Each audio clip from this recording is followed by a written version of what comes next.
Hola, des del Fons Català de Cooperació hem realitzat aquesta última setmana una missió institucional aquí a Costa Rica, un país en el qual hi tenim la nostra oficina permanent per tota la zona de l'Amèrica Central, després que fa 2 anys fóssim expulsats de Nicaragua. Què hem fet aquí?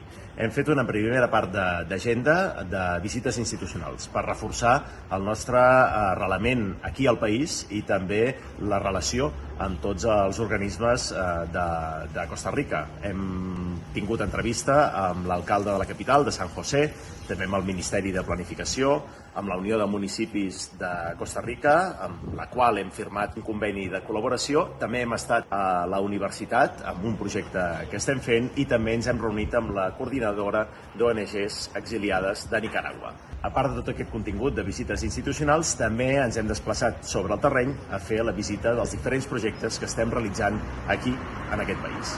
Aquests 5 projectes que fem des del fons amb l'exili nicaragüenc són 24 habitatges a Upala, després tenim el segon al Centre de Salut Mental, un tercer projecte el que fem és amb l'alimentació i els fons humanitaris, el quart projecte és d'educatiu, amb educació superior i educació tècnica, que es fa a la universitat, i aquest 5P és l'enfortiment i l'ajuda que se'ls fa a la comunitat misquita, que són nicaragüenca.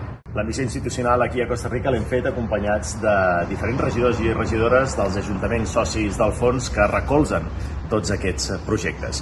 Des del Fons Català de Cooperació seguim treballant des de Costa Rica i des de tots els països on actuem per fer un món més just.